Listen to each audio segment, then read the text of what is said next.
ಬೇಸಿಗೆ ಕಾಲದಲ್ಲಿ ಕತ್ತಲಿಲ್ಲದೆ ಇರುವ ಪಕ್ಷಿಗಳ ಗ್ರಾಮ. ಪಕ್ಷಿಗಳ ಊರಿನಲ್ಲಿ ಈ ವರ್ಷ ಬೇಸಿಗೆ ಕಾಲ ತುಂಬಾನು ವಿಚಿತ್ರವಾಗಿತ್ತು. ಅದೇನಂದ್ರೆ ಸಾಧಾರಣವಾಗಿ 6 ಗಂಟೆಗೆ ಕತ್ಲಾಗಬೇಕಾಗಿರುವಾಗ 7, 8, 9 ಗಂಟೆ ಆದರೂ ಕೂಡ ಕತ್ಲು ಆಗ್ಲೇ ಇಲ್ಲ. ಹಗಲಿನ ಸಮಯ ಜಾಸ್ತಿ, ರಾತ್ರಿಯ ಸಮಯ ಕಡಿಮೆ. ಹೀಗಿರುವಾಗ ಒಂದಿನ ರಾತ್ರಿ 10 ಗಂಟೆಗೆ ಹೊರಗಡೆ ಬಂದು ನೋಡಿದ್ರೆ ಆಕಾಶದಲ್ಲಿ ಸೂರ್ಯ ಹಗಲಿನ ಸಮಯ 12 ಗಂಟೆಗೆ ಇರೋ ತರಾನೇ ಇದ್ದ. ಅದನ್ನ ನೋಡಿದ ಊರಿನ ಪಕ್ಷಿಗಳು ಎಲ್ರೂ ಕೂಡ ತುಂಬಾನು ಆಶ್ಚರ್ಯಪಟ್ರು. ಏನ್ ಚೋಟು ಇದು, ಮನೆ ಗಡಿಗಾರದಲ್ಲಿ ರಾತ್ರಿ 10 ಗಂಟೆ ಅಂತ ತೋರಿಸ್ತಾ ಇದೆ, ಆದ್ರೆ ಇಲ್ಲಿ ನೋಡಿದ್ರೆ ಸೂರ್ಯ ಇನ್ನೂ ಡ್ಯೂಟಿ ಮುಗಿಸಿ ಹೋಗ್ಲೇ ಇಲ್ಲ. ಬಿಸಿಲು ತಡ್ಕೊಳಕ್ಕಾಗದೆ ಕಷ್ಟಪಡ್ತಾ ಇದ್ದೀನಿ ನಾನು. ನೋಡಿದ್ರೆ ಈ ಸೂರ್ಯ ಬೇರೆ ಹೆಚ್ಚಾಗಿದ್ದಾನೆ. ಅದೇಟು ನೀ ನನಗೂ ಕೂಡ ಅರ್ಥ ಆಗ್ಲಿಲ್ಲ. ನಿನ್ನೆ ಕತ್ಲಾಗಕ್ಕೆ ರಾತ್ರಿ 8 ಗಂಟೆ ಆಯ್ತು, ಇವತ್ತು ನೋಡಿದ್ರೆ 10 ಗಂಟೆ ಆಗ್ತಾ ಇದೆ. ನನಗೆ ನಿದ್ರೆ ಬರ್ತಾ ಇದೆ, ಆದ್ರೆ ಈ ಬೆಳಕಲ್ಲಿ ನಿದ್ರೆ ಮಾಡಕ್ ಆಗ್ತಿಲ್ಲ. ಆವಾಗ್ಲೇ ಬಿರಿಯಾನಿ ತಿಂದು ಮುಗಿಸಿ ಬನ್ನಗಿಳಿ ಮನೆಯಿಂದ ಹೊರಗಡೆ ಬಂದ. ಅಮ್ಮ, ನನಗಿನ್ನೂ ಹಸುವಾಗ್ತಾ ಇದೆ ಅಮ್ಮ, ಇನ್ನೊಂದು ಪ್ಲೇಟು ಬಿರಿಯಾನಿ ಕೊಡ್ತೀಯಾ? ರಾಕ್ಷಸ, ಬೆಳಿಗ್ಗೆಯಿಂದ 5 ಸಲ ಬಿರಿಯಾನಿ ತಿಂದಿದ್ಯಾ ಕಣೋ, ಇವಾಗ ನೋಡಿದ್ರೆ ಪುನಃ ಇನ್ನೊಂದ್ಸಲ ಬೇಕು ಅಂತಿದ್ಯಾ? ಅದಕ್ಕೆ ನಾನೇನಮ್ಮ ಮಾಡೋಕ್ಕಾಗುತ್ತೆ, ನನ್ನ ಬಾಡಿಲಿರುವ ಡೈಜೆಸ್ಟಿವ್ ಸಿಸ್ಟಮ್ಗೆ ಇದೆಲ್ಲ ಅರ್ಥ ಆಗಲ್ಲ. ಹೊರಗಡೆ ಬೆಳಕು, ಸೂರ್ಯ ಹಾಗೇನೇ ಇದ್ದಾನೆ, ಹಗ್ಲೇನೆ ಸಮಯ ಅಂತ ಅದು ಹಸುವು ಹಸುವು ಅಂತ ಇದೆ. ಅದಕ್ಕೆ ನಾನು ಊಟ ಕೊಡೋದು ಬೇಡವಾ ಹೇಳೋ? ಏ ಬನ್ನು, ಈ ರೀತಿ ಎಲ್ಲ ತಿನ್ಬೇಡ ಕಣೋ, ಆಮೇಲೆ ಹುಷಾರಿಲ್ದೇ ಆಗುತ್ತೆ. ಈಗಾಗಲೇ ಈ ಪ್ರಕೃತಿಯಲ್ಲಿ ಏನೇನೋ ಚೇಂಜಸ್ ಬರ್ತಿದೆ ಕಣೋ. ಹೀಗೆ ದಿನಗಳು ಹೋಗ್ತಾ ಇತ್ತು. ಪರಿಸ್ಥಿತಿ ಕೈ ಮೀರಿ ಹೋಗ್ತಾ ಇತ್ತು. ಹಗ್ಲು ಅನ್ನೋದು ಮಾತ್ರ ಇತ್ತು, ರಾತ್ರಿ ಕೂಡ ಹಗ್ಲು ತರ ಬಿಸಿಲು ಮಾತ್ರನೇ ಇತ್ತು. 24 ಗಂಟೆನೂ ಈ ರೀತಿ ಬೆಳಕಾಗಿರೋದನ್ನ ನೋಡಿ ಪಕ್ಷಿಗಳೆಲ್ಲರೂ ಕೂಡ ಇದ್ರ ಬಗ್ಗೆ ಕೂತ್ಕೊಂಡು ಮಾತಾಡ್ತಾ ಇದ್ರು. ಟೋನಿ, ನನ್ನ ಕಣ್ಣು ಮುಚ್ಚಿದ್ಯೋ ನನ್ನ ಕಣ್ಣು ತೆರೆದಿದ್ಯೋ ನನಗೆ ಗೊತ್ತಾಗ್ತಿಲ್ಲ. ನಿನ್ನೆ ರಾತ್ರಿ ಅಂತ ಅಂದ್ಕೊಂಡು ಹಗ್ಲಲ್ಲೇ ಮಲಗಿ ನಿದ್ರೆ ಮಾಡಿದೆ. ಎದ್ದು ನೋಡಿದ್ರೆ ಅದು ಹಗ್ಲು 12 ಗಂಟೆ. ನನ್ನ ಪರಿಸ್ಥಿತಿ ನಿನಗಿಂತ ತುಂಬ ಮೋಸ. ಹಗ್ಲು ಯಾವುದು, ಮಧ್ಯಾಹ್ನ ಯಾವುದು, ರಾತ್ರಿ ಯಾವುದು ಏನೂ ಗೊತ್ತಾಗ್ತಾ ಇಲ್ಲ ನನಗೆ. ಯಾವಾಗ ಟಿಫನ್ ಮಾಡಬೇಕು, ಯಾವಾಗ ಲಂಚು, ಯಾವಾಗ ಡಿನ್ನರ್ ಅಂತ ಅರ್ಥನೇ ಆಗ್ತಿಲ್ಲ. ನಿಮ್ಮ ಪರಿಸ್ಥಿತಿನೇ ಹೀಗಿದ್ರೆ ಇವನಿದ್ದಾನಲ್ವಾ ಇವನು? ಹಾಗಂತ ಹೇಳಿ ಬನ್ನನ್ನ ತೋರಿಸಿ, ಇವನು ಯಾವಾಗಲೂ ನಿದ್ರೆನೇ ಮಾಡ್ತಾ ಇಲ್ಲ, ಟಿವಿ ಮುಂದ್ಗಡೆ ಕೂತ್ಕೊಂಡು ಯಾವಾಗ ನೋಡಿದ್ರೆ ಏನಾದರೂ ಒಂದು ಪ್ರೋಗ್ರಾಮ್ ನೋಡ್ತಿರ್ತಾನೆ. ನಾನೇನಮ್ಮ ಮಾಡೋದು, ನಾನು ಹಗ್ಲಲ್ಲಿ ನಿದ್ರೆ ಮಾಡುವಾಗ ನೀನು ಬೈತಾ ಇದ್ದೆ, ಹಗ್ಲಲ್ಲಿ ನಿದ್ರೆ ಮಾಡಬಾರ್ದು, ರಾತ್ರಿಯಲ್ಲೇ ನಿದ್ರೆ ಮಾಡಬೇಕು ಅಂತ. ಹೊರಗಡೆ ನೋಡಿದ್ರೆ ಹಗ್ಲು, ಅದಕ್ಕೆ ನಾನು ಯಾವಾಗಲೂ ನಿದ್ರೇನೇ ಮಾಡೋದಿಲ್ಲ. ಹೀಗೆ ಪಕ್ಷಿಗಳೆಲ್ಲರೂ ಕೂಡ ಪಾಪ ಏನ್ ಮಾಡೋದು ಅಂತ ಯೋಚನೆ ಮಾಡ್ತಾ ಇದ್ದಾಗ ಚಿಚುಕಾಗೆ ಮಾತ್ರ ಆ ಟೈಮಲ್ಲಿ ಬಿಸ್ನೆಸ್ ಐಡಿಯಾ ಬಗ್ಗೆ ಯೋಚನೆ ಮಾಡ್ತಿದ್ಲು. ಮರುದಿನ ಬೆಳಗ್ಗೆ ಇಲ್ಲ ಮಧ್ಯಾಹ್ನ ಸಂಜೆ, ಸರಿ ಯಾವುದೋ ಒಂದು ಸಮಯ ಚಿಚುಕಾಗೆ ಮನೆ ಬಿಟ್ಟು ಹೊರಗಡೆ ಬಂದ್ಲು. ಅವಳು ಊರಿನ ಮಧ್ಯಕ್ಕೆ ಬಂದು ಒಂದು ಮೈಕ್ ಹಿಡ್ಕೊಂಡು ಅದರಲ್ಲಿ ಜೋರಾಗಿ ಈ ರೀತಿ ಹೇಳಿದ್ಲು. ಹಾಯ್ ಫ್ರೆಂಡ್ಸ್, ಏನೋ ಎಲ್ಲರೂ ನಿದ್ರೆ ಮಾಡೋಕ್ಕಾಗದೆ ಕಷ್ಟಪಡ್ತಾ ಇದ್ದೀರಾ? ನಿಮ್ಮ ಎಲ್ಲರಿಗೋಸ್ಕರ ನಾನೊಂದು ಒಳ್ಳೆ ಐಡಿಯಾದೊಂದಿಗೆ ಬಂದಿದ್ದೀನಿ. ಕಣ್ಣಿಗೆ ಹಾಕೋ ಮಾಸ್ಕ್ ನನ್ನ ಹತ್ರ ಇದೆ. ಅದನ್ನ ಹಾಕೊಂಡ್ರೆ ಅಮಾವಾಸ್ಯೆ ರಾತ್ರಿ ತರ ತುಂಬಾ ಕತ್ಲಾಗಿರುತ್ತೆ, ಬೆಳಕು ಅನ್ನೋದೇ ಇರಲ್ಲ. ನೀವೆಲ್ಲರೂ ಚೆನ್ನಾಗಿ ಮಲಗಿ ನಿದ್ರೆ ಮಾಡ್ಬೋದು. ನಿದ್ರೆ ಇಲ್ಲದೆ ಕಷ್ಟಪಡ್ತಾ ಇದ್ದ ಪಕ್ಷಿಗಳಿಗೆ ಚಿಚು ಹೇಳಿದ ಮಾತು ಕೇಳಿ ಸಂತೋಷದಿಂದ ಎಲ್ರೂ ಚಿಚು ಹತ್ರ ಬಂದ್ರು. ಚಿಚು, ಆ ಮಾಸ್ಕ್ ಏನಿದ್ರು ನನಗೆ ಮೊದಲು ಕೊಡ್ತೀಯಾ? ಬೆಲೆ ಎಷ್ಟಾದ್ರೂ ಪರವಾಗಿಲ್ಲ, 2 ದಿನ ಆಯ್ತು ನಾನು ನಿದ್ರೆ ಮಾಡಿ. ಬೆಲೆ ಜಾಸ್ತಿ ಏನೂ ಇಲ್ಲ ಮಹಿ, ಒಂದು ಮಾಸ್ಕಿಗೆ ಬರೀ 200 ರೂಪಾಯಿ ಮಾತ್ರ. ಆಂಟಿ, ನನಗೆ 3 ಮಾಸ್ಕ್ ಕೊಡಿ, ಒಂದು ಕಣ್ಣಿಗೆ, ಇನ್ನೆರಡು ನನ್ನ ಹೊಟ್ಟೆಗೆ ಹಾಕೊಂಡ್ರೆ ಹೊಟ್ಟೆಯೊಳಗಡೆ ಕತ್ಲಾಗುತ್ತೆ. ಆವಾಗ ನನ್ನ ಸ್ಪೇರ್ ಪಾರ್ಟ್ಸ್ ಎಲ್ಲ ನಿದ್ರೆ ಮಾಡುತ್ತೆ, ಊಟ ಯಾವಾಗಲೂ ಕೇಳ್ತಾ ಇರಲ್ಲ. ಅಮ್ಮ, ಬರೀ ಒಣಗೋಗಿರುವ ಎಲೆಗೆ ನೀನು ಕಪ್ಪು ಪೇಂಟ್ನ ಹಚ್ಬಿಟ್ಟು ಅದನ್ನ ಮಾಸ್ಕ್ ಅಂತ ಮಾರ್ತಾ ಇದೆಯಲ್ವಾ, ತಪ್ಪಲ್ವಮ್ಮ? ತಪ್ಪೇನಿಲ್ಲ ಕಣೋ, ವ್ಯಾಪಾರದಲ್ಲಿ ಇದೆಲ್ಲ ಸಾಧಾರಣ. ಎಲ್ಲರೂ ಚಿಚಿಗೆ ಹಣ ಕೊಟ್ಟು ಆ ಮಾಸ್ಕ್ಗಳನ್ನ ತಗೊಂಡು ಹೋದ್ರು. ಆದ್ರೆ ಬಿಸಿಲಿಗೆ ಆ ಮಾಸ್ಕಲ್ಲಿದ್ದ ಪೇಂಟ್ ಎಲ್ಲಾನು ಕರಗಿ ಹೋಗಿ ಎಲ್ಲರ ಕಣ್ಣೊಳಗಡನು ಹೋಯ್ತು. ಆದ್ರಿಂದ ಎಲ್ರಿಗೂ ಕಣ್ಣು ಉರಿತಾ ಇತ್ತು, ಯಾರಿಗೂ ನಿದ್ರೆ ಮಾಡಕ್ಕಾಗ್ಲೇ ಇಲ್ಲ. ಮಹಿಹದ್ದು ಬೇರೆ ದಾರಿ ಇಲ್ಲ ಅಂತ ಎಲ್ಲರನ್ನ ಪುನಃ ಒಂದು ಜಾಗಕ್ಕೆ ಬರಕ್ ಹೇಳಿದ್ರು. ಎಲ್ರೂ ಕೇಳಿ, ಇದು ಸಾಧಾರಣ ವಿಷಯ ಅಲ್ಲ, ಪ್ರಕೃತಿಗೆ ನಮ್ಮ ಮೇಲೆ ಏನೋ ಕೋಪ ಬಂದಿದೆ, ಅದಕ್ಕೆ ನಮ್ಗೆ ಕತ್ಲೆ ಇಲ್ಲದೆ ಬೆಳಕು ಮಾತ್ರ ಇದೆ. ಹೀಗೇನೆ ಹೋದ್ರೆ ಇನ್ನೊಂದು 1 ವಾರದಲ್ಲಿ ಊರಲ್ಲಿರುವ ನೀರು ಯಾವುದು ಕೂಡ ಇರಲ್ಲ. ನಾವು ಇವಾಗ್ಲೇ ಇದಕ್ಕೊಂದು ಪೂಜೆ ಮಾಡಲೇಬೇಕು. ನಿಜಾನೇ, ಪೂಜೆ ಮಾಡಿದ್ರೆ ದೇವರಿಗೆ ಕೋಪ ಕಡಿಮೆ ಆಗುತ್ತೆ. ಇವಾಗ್ಲೇ ಪೂಜೆಗೆ ಬೇಕಾಗಿರೋ ಎಲ್ಲ ವಸ್ತುಗಳನ್ನ ತಗೊಂಡ್ ಬರೋಣ. ಹಾಗಂತ ಟುನಿ ಹೇಳಿದ್ಲೋ ಇಲ್ವೋ, ಇವಾಗ್ಲೂ ಚಿಚು ಒಂದು ವ್ಯಾಪಾರದ ಬಗ್ಗೆನೇ ಯೋಚನೆ ಮಾಡಿದ್ಲು. 1 ನಿಮಿಷ ನಿಂತ್ಕೊಳ್ಳಿ, ಪೂಜೆ ಮಾಡ್ಬೇಕಲ್ವಾ, ಅದಕ್ಕೆ ಸಾಧಾರಣ ತೆಂಗಿನಕಾಯಿನ ಹೊಡೆದ್ರೆ ಚೆನ್ನಾಗಿರಲ್ಲ. ನಾನು ಸಿಟಿಯಿಂದ ಸ್ವರ್ಣ ತೆಂಗಿನಕಾಯಿ ತಗೊಂಡ್ ಬಂದಿದ್ದೀನಿ, ಅದನ್ನ ಹೊಡಿರಿ. ಆವಾಗ ಸೂರ್ಯದೇವ ಮಲ್ಕೊಂಡ್ ಬಿಡ್ತಾನೆ. ಅದ್ರ ಬೆಲೆ 500 ರೂಪಾಯಿ. ಏನು, 500 ರೂಪಾಯಾ? ಪರವಾಗಿಲ್ಲ, ನನಗೆ ನಿದ್ರೆ ಮಾಡ್ಬೇಕಲ್ವಾ, ಒಂದು 2 ತೆಂಗಿನಕಾಯಿ ಕೊಡು. ಹಾಗೆ ಎಲ್ರೂ ಚಿಚು ಹತ್ರ ಇದ್ದ ತೆಂಗಿನಕಾಯಿಗಳನ್ನ ತಗೊಂಡ್ರು. ಆದ್ರೆ ಅದು ತೆಂಗಿನಕಾಯಿ ಅಲ್ಲ, ಬರೀ ಅರಿಶಿನ ಹುಡಿ ಹಚ್ಚಿರುವ ಕಲ್ಲು ಅಂತ ಯಾರಿಗೂ ಗೊತ್ತಿಲ್ಲ. ಎಲ್ರೂ ಪೂಜೆ ಮಾಡಕ್ ಬಂದ್ರು. ಮಹಿ ಹದ್ದು ಮಂತ್ರ ಹೇಳ್ತಾ ಇತ್ತು. ಎಲ್ರೂ ಕಣ್ಮುಚ್ಕೊಂಡು ಬೇಡ್ಕೊಳ್ತಾ ಇದ್ರು. ಅವಾಗ ಬನ್ನು ಕೂಡ ಕಣ್ಮುಚ್ಕೊಂಡು, ಸೂರ್ಯದೇವ ದಯವಿಟ್ಟು ಕೈ ಮುಗ್ದು ಕೇಳ್ಕೊಳ್ತಾ ಇದ್ದೀನಿ, ಸ್ವಲ್ಪ ಹೊತ್ತು ರೆಸ್ಟ್ ತಗೊಳಪ್ಪ. ಒಂದಿನಕ್ಕೆ 10 ಸಲ ತಿನ್ನೋದ್ರಿಂದ ನನಗೆ ಬಾಯೆಲ್ಲ ನೋವಾಗ್ತಿದೆ. ಹೌದು ಸೂರ್ಯದೇವ, ದಯವಿಟ್ಟು ಸ್ವಲ್ಪ ಹೊತ್ತು ನೀನು ನಿದ್ರೆ ಮಾಡು. ನಿದ್ರೆ ಮಾಡಕ್ಕಾಗದೆ ನಮ್ಗೆಲ್ಲ ಹುಚ್ಚಿಡಿಯೋ ತರ ಇದೆ. ಹಾಗಂತ ಎಲ್ರೂ ಬೇಡ್ಕೊಂಡು ಆ ತೆಂಗಿನಕಾಯಿನ ಹೊಡಿಬೇಕು ಅಂತ ಪ್ರಯತ್ನ ಪಟ್ರೆ ಆ ತೆಂಗಿನಕಾಯಿ ಹೊಡೆದೋಗ್ಲೂ ಇಲ್ಲ. ಅದಕ್ಕೆ ಬದಲಾಗಿ ಅದರಿಂದ ಟಂಗ್ ಟಂಗ್ ಅಂತ ಸೌಂಡ್ ಕೇಳಿಸ್ತು. ಆವಾಗ ಬುಜ್ಜಿ ನೋಡಿದ್ಲು. ಅದರಲ್ಲಿದ್ದ ಅರಿಶಿನ ಎಲ್ಲಾನು ಹೋಗಿ ಒಳಗಡೆ ಇದ್ದ ಕಲ್ಲು ಕಾಣಿಸ್ತಿತ್ತು. ಅಯ್ಯೋ ದೇವ್ರೆ, ಅಮ್ಮ ಅದು ತೆಂಗಿನಕಾಯಿ ಅಲ್ಲಮ್ಮ, ಅದು ಕಲ್ಲು. ನೋಡಿಲೆ, ಕಲ್ ಮೇಲೆ ಅರಿಶಿನ ಹಚ್ಚಿದ್ದಾರೆ. ಚಿಚ್ಚು ಆಂಟಿ, ದೇವ್ರ ವಿಷಯದಲ್ಲೂ ಕೂಡ ಈ ರೀತಿ ಮೋಸ ಮಾಡ್ತೀರಾ?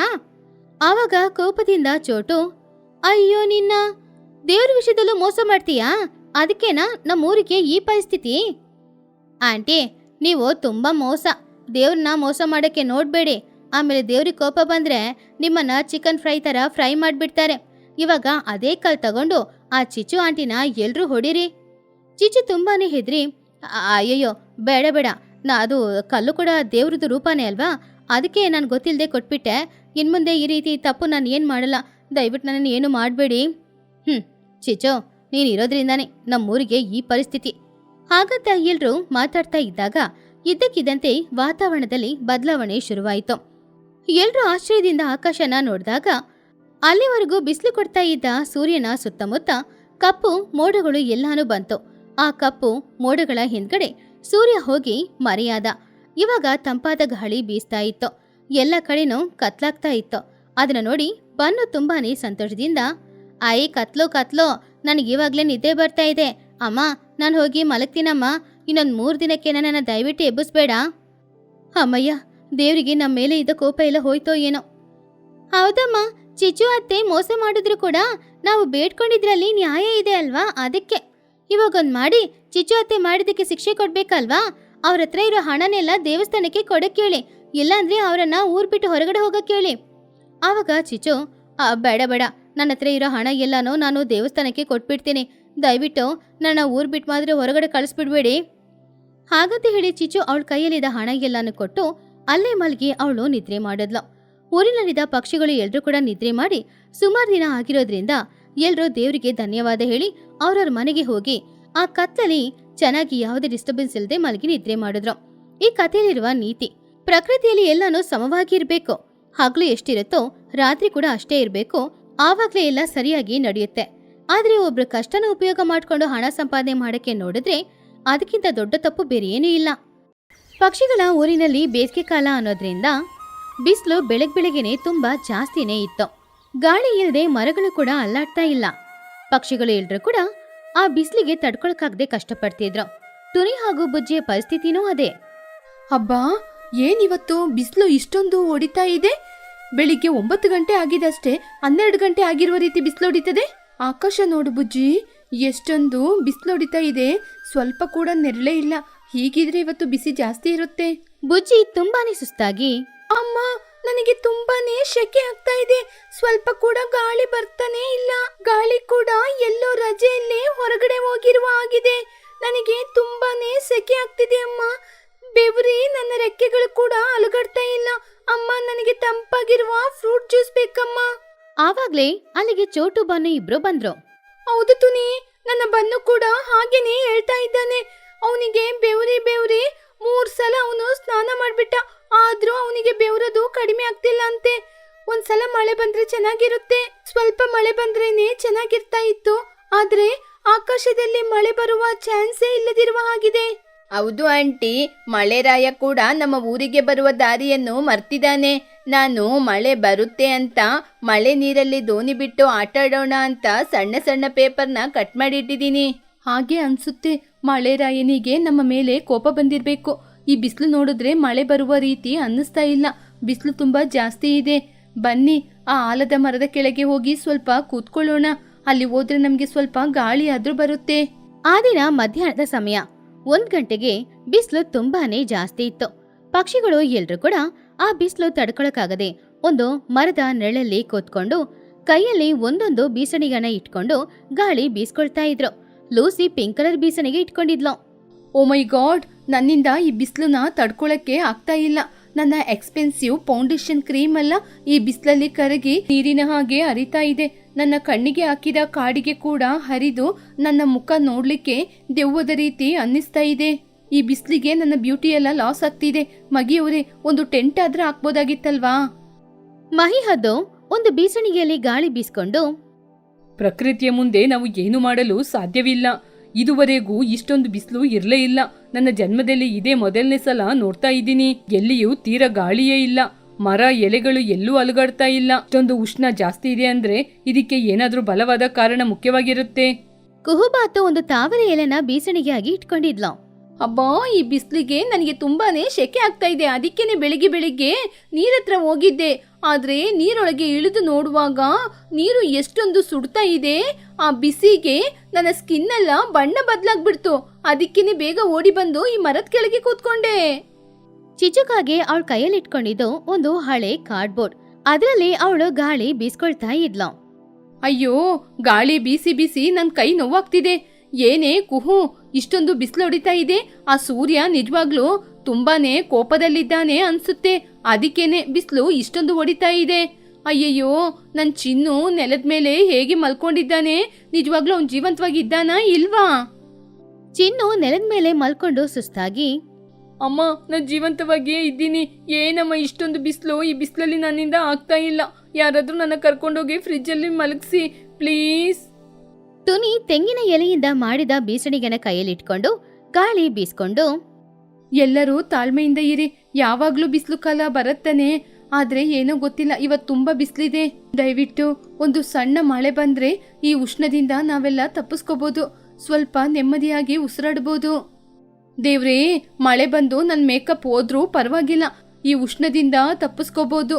ಈ ಉಷ್ಣತೆಗೆ ನನ್ನ ಕೈಯಿಂದ ಬೀಸಿ ಬೀಸಿ ನನ್ನ ಕೈಯೆಲ್ಲ ನೋವಾಗ್ತಾ ಇದೆ. ಅಯ್ಯೋ ಲೂಸಿ, ಸ್ವಲ್ಪ ಬಾಯಿ ಮುಚ್ಕೊಂಡು ಸುಮ್ಮನೆ ಇರ್ತೀಯ?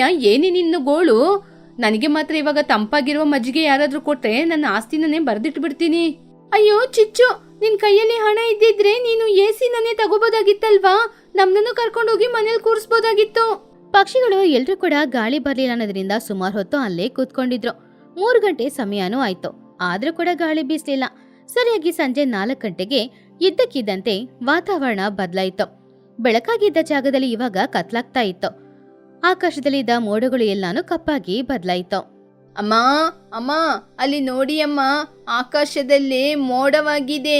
ನೋಡ್ಲಿಕ್ಕೆ ಕೂಡ ಕಪ್ಪಾಗಿದೆ. ಚೋಟು ಆಶ್ಚರ್ಯದಿಂದ ಆಕಾಶನ ನೋಡಿ, ಅರೆ ಹೌದು, ಒಂದ್ ಕಡೆ ಸ್ವಲ್ಪ ಮೋಡವಾಗಿದೆ. ನಿಜವಾಗ್ಲೂ ಹಾಗಾದ್ರೆ ಮಳೆ ಬರುತ್ತಾ? ಆ ದೇವರಿಗೆ ನಾವು ಹೇಳಿದ್ದು ನಮ್ ಕಷ್ಟ ಅರ್ಥ ಆಗಿರ್ಬೋದಾ? ಆದ್ರೆ ಚಿಚುಕಾಗೆ ನಗುತ್ತಾ, ಮೋಡನಾ? ಎಲ್ಲಿ ಎಲ್ಲಿ ತೋರಿಸಿ ನೋಡೋಣ. ಅಯ್ಯೋ ಬನ್ನು, ನಿನ್ಗೆ ಕಣ್ಣೇನಾದ್ರೂ ಹೋಗಿದ್ಯಾ? ಅದು ಮೋಡ ಅಲ್ಲ, ಅದು ಎಲ್ಲೋ ಈ ಊರಲ್ಲಿ ಯಾರೋ ಸೌದೆ ಉರ್ಸಿದ್ದಾರೆ. ಅದ್ರ ಕಪ್ಪಾಗಿರುವ ಹೊಗೆನೆ. ನಿನ್ ಕಣ್ಣಿಗೆ ಏನು ಕಾಣಿಸಲ್ಲ. ನಾವಿನ್ನು ಹೀಗೆ ಒಣಗೋಗೋದೆ. ಆವಾಗ ಮಹಿಹದ್ದು ಕೂಡ ಆಕಾಶನ ನೋಡಿ, ಇಲ್ಲ ಚಿಚ್ಚು, ಅವ್ರು ಹೇಳಿದ್ದು ನಿಜಾನೇ. ಅದೇನು ಹೊಗೆ ಅಲ್ಲ, ಅದು ನಿಜವಾಗ್ಲೂ ಮೋಡನೇ. ಅದು ನಮ್ಮ ಪಕ್ಕನೇ ಬರ್ತಾ ಇದೆ. ಅಲ್ಲಿ ನೋಡಿ, ಆ ಮೋಡದ ಹಿಂದೆ ಎಷ್ಟೊಂದು ಮೋಡಗಳು ಬರ್ತಾ ಇದೆ ಅಂತ. ತುನಿಗು ಬಚ್ಚಿ ಸಂತೋಷದಿಂದ ಕೈ ಮುಗ್ದು, ಹೌದಮ್ಮಗೆ, ಎಷ್ಟು ಒಳ್ಳೆ ಮಾತನ್ನು ಹೇಳಿದೀರಾ. ಆ ದೇವರಿಗೆ ನಮ್ಮ ಮೊರೆ ಕೇಳಿದೆ. ಅದಕ್ಕೇನೆ ನಮಗೆ ಒಳ್ಳೇದ್ ಮಾಡ್ತಿದ್ದಾರೆ. ಸ್ವಲ್ಪ ಸಮಯದಲ್ಲಿ ವಾತಾವರಣ ತುಂಬಾನೇ ಬದಲಾಗಿ ತಂಪಾಗಿರುವ ಗಾಳಿನೂ ಬೀಸಕ್ಕೆ ಶುರು ಮಾಡಿತು. ಅಮ್ಮ, ಗಾಳಿ ಬರ್ತಾ ಇದೆ ಅಮ್ಮ. ತುಂಬಾ ತಂಪಾಗಿರುವ ಗಾಳಿ ಬರ್ತಾ ಇದೆ. ನಂಗೆ ಬೆವರ್ತಾ ಇಲ್ಲ. ವಾವ್, ಓಹೋ, ಎಷ್ಟೊಂದು ತಂಪಾದ ಗಾಳಿ. ಈ ಗಾಳಿಗೆ ನನ್ನ ಮೇಕಪ್ ಎಲ್ಲ ಮತ್ತೆ ಪುನಃ ಸೆಟ್ ಆಗ್ತಾ ಇದೆ. ತುಂಬಾ ಥ್ಯಾಂಕ್ಸ್ ದೇವ್ರೆ. ಹಬ್ಬ, ಇವಾಗ್ಲೇ ನನಗೆ ಜೀವ ಬಂತು. ಈ ಬೀಸಣಿಗೆಗೆ ಇನ್ನು ಕೆಲಸ ಇಲ್ಲ. ಬೀಸಣಿಗೆನ ಕೆಳಗಡೆ ಹಾಕಿ ಗಾಳಿ ಇನ್ನು ವೇಗವಾಗಿ ಬಂದ್ರೆ ಚೆನ್ನಾಗಿರುತ್ತೆ. ಸರಿಯಾಗಿ ಒಂದು 4:15 ಗಂಟೆಗೆ ವಾತಾವರಣ ತುಂಬಾನು ಬದಲಾಗ್ತಾ ಇತ್ತು. ಆಕಾಶದಲ್ಲಿ ಮೋಡಗಳೆಲ್ಲಾನು ಒಂದಾಗಿ ಸೇರ್ತಾ ಇತ್ತು. ಇವಾಗ ತಂಪಾದ ಗಾಳಿ ಬರ್ತಾ ಇದೆ. ಇವಾಗ ಜೋರಾದ ಮಳೆ ಬರುತ್ತೆ ಅಂತ ಅನ್ಸುತ್ತೆ. ಎಲ್ಲರೂ ಬಂದು ಇಲ್ಲಿ ನಿಂತ್ಕೊಳ್ಳಿ, ನಾನ್ ನಿಮ್ನ ಕಾಪಾಡ್ತೀನಿ. ಬನ್ನಿ ಬನ್ನಿ, ಎಲ್ಲರೂ ಈ ಮರದ ಕೆಳಗೆ ಬನ್ನಿ, ಗಾಳಿಗೆ ನಾವು ಹಾರ್ಬಿಡ್ತೀವಿ. ಆಕಾಶದಿಂದ ನೀರಿನ ಹನಿಗಳು ನೆಲದ ಮೇಲೆ ಬಿದ್ದು ಮಣ್ಣಿನ ವಾಸನೆ ಬರ್ತಾ ಇತ್ತು. ಅದರ ನೋಡಿ ಟುನಿ ಸಂತೋಷದಿಂದ, ಮಳೆ ಬರ್ತಾ ಇದೆ. ಎಲ್ಲರೂ ಇಲ್ಲಿ ನೋಡಿ, ಇವತ್ತಿಗೆ ನಮ್ ಕಷ್ಟ ಎಲ್ಲ ಮುಗ್ದೋಯ್ತು. ಮಳೆ ಜೋರಾಗಿ ಸುರಿತಾ ಇತ್ತು. ಪಕ್ಷಿಗಳು ಎಲ್ರೂ ಆ ಮಳೆಯಲ್ಲಿ ಆಟಾಡ್ತಾ ಇದ್ರು. ಐ ಜಾಲಿ ಜಾಲಿ, ಎಲ್ಲರೂ ಬನ್ನಿ, ಮಳೆ ಬರ್ತಾ ಇದೆ, ಮಳೆ ಬನ್ನಿ ಬನ್ನಿ ಆಟಾಡೋಣ. ಅಮ್ಮ, ನಂಗೆ ತುಂಬಾನೇ ಸಂತೋಷ ಆಗ್ತಾ ಇದೆ. ನನ್ನ ಮೈಯಲ್ಲಿರುವ ಬಿಸಿ ಎಲ್ಲ ಹೋಯ್ತಮ್ಮ. ನಂಗೆ ತುಂಬಾ ಸಂತೋಷ ಆಗ್ತಿದೆ. ನಾನಿವಾಗ ಡ್ಯಾನ್ಸ್ ಆಡ್ತೀನಿ. ತುನಿ, ಇವಾಗ್ಲೇ ನನಗೆ ನೆಮ್ಮದಿ ಆಗ್ತಾ ಇದೆ. ಈ ತಂಪಾಗಿರುವ ಗಾಳಿಗೆ, ಈ ವಾತಾವರಣಕ್ಕೆ ತುಂಬಾ ಸಂತೋಷ ಆಗ್ತಿದೆ. ಲೂಸಿ ಪಾರಿವಾಳ ಮಳೆಯಲ್ಲಿ ಆಟಾಡ್ತಾ, ಇವತ್ತು ನನ್ನ ಬ್ಯೂಟಿ ಟ್ರೀಟ್ಮೆಂಟ್ ಈ ನೇಚರಲ್ಲೇ. ನನ್ನ ಫೆದರ್ಸ್ ಎಲ್ಲ ಈ ಮಳೆಯಲ್ಲಿ ನ್ಯಾಚುರಲ್ ಆಗಿ ಕ್ಲೀನ್ ಆಗ್ತಿದೆ. ನಾನಿವತ್ತು ತುಂಬಾ ರಿಫ್ರೆಶ್ ಆಗಿ ಫೀಲ್ ಆಗ್ತಿದ್ದೀನಿ. ಆಹಾ, ಎಷ್ಟೊಂದು ಚೆನ್ನಾಗಿದೆ ಮಳೆ, ಎಷ್ಟೊಂದು ತಂಪಾದ ಗಾಳಿ. ಈ ಬಿಸಿಲಿಗೆ ಹಾಳಾಗಿರುವ ಮೀನ್ ತಿಂದ್ರು ಕೂಡ ಚೆನ್ನಾಗಿ ಜೀರ್ಣ ಆಗಿ ಬಿಡುತ್ತೆ. ಬಾರೋ ಬನ್ನು, ಒಂದು ವಾರಗಳ ಹಿಂದೆ ನಾವು ಸ್ನಾನ ಮಾಡಿದ್ದು ಈ ಮಳೆಯಲ್ಲಿ ಇವಾಗ ಸ್ನಾನ ಮಾಡೋಣ. ಇದ್ದಕ್ಕಿದ್ದಂತೆ ಮಳೆ ನೀರು ಬೀಳುವ ಜಾಗದಲ್ಲಿ ಚಿಕ್ಕ ಚಿಕ್ಕ ಕಲ್ಲುಗಳು ಬಂದು ಬೀಳ್ತಾ ಇತ್ತು. ಅದು ಬಿಳಿ ಬಣ್ಣದಲ್ಲಿ ಇತ್ತು. ಚಿಚುಕಾಗಿಯ ತಲೆ ಮೇಲೆ ಒಂದು ಕಲ್ಲು ಬಂದು ಬಿತ್ತು. ಅಯ್ಯಯ್ಯೋ, ನನ್ನ ತಲೆ ಯಾರೋ ಅದು ನನ್ನ ತಲೆ ಮೇಲೆ ಕಲ್ಲು ಹಾಕೋದು. ಬಂದ್ರೆ ನಾನು ಸುಮ್ಮನೆ ಬಿಡಲ್ಲ. ಸ್ವಲ್ಪ ಸಮಯದಲ್ಲಿ ಇನ್ನೊಂದು ಕಲ್ಲು ಕುಹುಬಾತುವಿನ ಮುಖದ ಮೇಲೆ ಬಿತ್ತು. ಅಯ್ಯಯ್ಯೋ, ನನ್ನ ಮೂಗು, ನನ್ನ ಸುಂದರವಾದ ಮೂಗು ಇವಾಗ ಹಾಳಾಗ್ತಿದೆ. ಆಕಾಶದಲ್ಲಿ ರೌಂಡ್ ಆಗಿ ಏನೋ ಕಾಣಿಸ್ತಿದೆ. ಬನ್ನು ಕೆಳಗಡೆ ಬಿದ್ದ ಒಂದು ಕಲ್ಲನ್ನ ಎತ್ಕೊಂಡು, ಅಮ್ಮ ನೋಡಿದ್ರಾ, ಇದು ಕಲ್ಲಲ್ಲ, ಇದು ಐಸ್ ಕಟ್ಟಿ. ಈ ಐಸ್ನ ನಾನು ತಿಂತೀನಿ, ತುಂಬಾ ತಂಪಾಗಿರುತ್ತೆ. ಅಯ್ಯಯ್ಯೋ ಬನ್ನು, ಅದನ್ನ ತಿನ್ಬೇಡ, ಆಮೇಲೆ ಕೋಲ್ಡ್ ಆಗುತ್ತೆ ಅಲ್ವಾ ಮಗಿಯವ್ರೆ? ಮಹಿ ಹದ್ದು ಆಶ್ಚರ್ಯದಿಂದ, ಯಾರೂನು ಅದನ್ನ ಮುಟ್ಬೇಡಿ. ಎಲ್ಲರೂ ಮಳೆಯಲ್ಲಿ ನೆನೆಯದೆ ಈ ಕಡೆ ಬಂದು ನಿಂತ್ಕೊಳ್ಳಿ. ಅದು ಕಲ್ಲಲ್ಲ, ಐಸು ಅಲ್ಲ, ಅದು ಆನೆಕಲ್ಲು. ಇದು ಮೋಡದ ಸಣ್ಣ ಸಣ್ಣ ತುಂಡುಗಳು. ಇದು ಮೇಲೆ ಬಿದ್ರೆ ರಕ್ತನೂ ಬರುತ್ತೆ, ಏಟಾಗುತ್ತೆ. ಎಲ್ಲರೂ ಹುಷಾರಾಗಿರಿ. ಲೂಸಿ ತುಂಬಾನು ಹೆದರ್ಕೊಂಡು, ಅಯ್ಯಯ್ಯೋ, ಇದು ಕಲ್ಲ. ಈ ಕಲ್ಲು ಮುಖದ ಮೇಲೆ ಬಿದ್ರೆ ಅಷ್ಟೇ, ಮತ್ತೆ ನನ್ನ ಬ್ಯೂಟಿ ಎಲ್ಲ ಹೋಗ್ಬಿಡುತ್ತೆ. ಯಾರಾದ್ರೂ ನನ್ನ ಕಾಪಾಡಿ, ನಾನು ಆಚೆ ನಿಲ್ತೀನಿ. ಅಯ್ಯಯ್ಯೋ, ಇದು ತುಂಬಾ ದೊಡ್ಡದಾಗಿದೆ, ಗೋಲಿಕಾಯಿ ಸೈಜಲ್ಲಿದೆ. ಬುಜ್ಜಿ, ಆ ಕಡೆ ಹೋಗ್ಬೇಡ, ಅದು ಬೀಳುತ್ತೆ. ಎಲ್ಲರೂ ತಲೆ ಮೇಲೆ ಕೈ ಇಟ್ಕೊಳ್ಳಿ, ಆವಾಗಲೇ ಬೀಳಲ್ಲ. ಚಿಚು ಕೂಡ ಹೆದರ್ಕೊಂಡು 2 ಕೈಯನ್ನ ತಲೆ ಮೇಲೆ ಇಟ್ಟು, ಅಯ್ಯಯ್ಯೋ, ಈ ಐಸ್ ಕಲ್ಲು ನನ್ನ ತಲೆ ಮೇಲೆ ಬೀಳ್ತಾ ಇದೆ, ನನಗೆ ಗಾಯ ಆಗ್ತಾ ಇದೆ.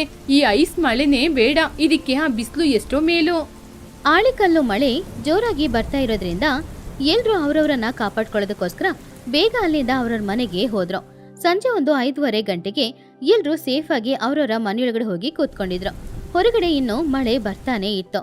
ಆವಾಗ ಕಿಟಕಿಯಿಂದ ಹೊರಗಡೆ ಬರ್ತಾ ಇರುವ ಮಳೆನ ನೋಡಿ ಟುನಿ, ಹಬ್ಬ, ಹೇಗೋ ಮನೆಗ್ ಬಂದ್ಬಿಟ್ಟು. ಬುಜ್ಜಿ, ಇವತ್ತೇನೋ ನಮ್ಗೆ ಹೊಸ ಅಡ್ವೆಂಚರ್ ರೀತಿ ಅನ್ನಿಸ್ತಾ ಇದೆ ಅಲ್ವಾ? ಬೆಳಿಗ್ಗೆ ಜೋರಾದ ಬಿಸಿಲು, ಆಮೇಲೆ ಮಳೆ, ಆಮೇಲೆ ಆನೆಕಲ್ಲು ಬೇರೆ. ಹೌದಮ್ಮ, ಆದ್ರೆ ಹೊರಗಡೆ ನೋಡಿ, ಆ ಕಲ್ಲು ನೆಲದ ಮೇಲೆ ಬಿದ್ದಿದೆ. ನೋಡ್ಲಿಕ್ಕೆ ಬಿಳಿ ಬಿಳಿ ಹೂವಿನ ರೀತಿ ಕಾಣಿಸ್ತಾ ಇದೆ. ಅಮ್ಮ, ನಾಳೆ ನಾನು ಬೆಳಿಗ್ಗೆ ಎದ್ದ ತಕ್ಷಣ ಹೋಗಿ ಆ ಕಲ್ಲು ಜೊತೆ ಆಟಾಡ್ತೀನಿ.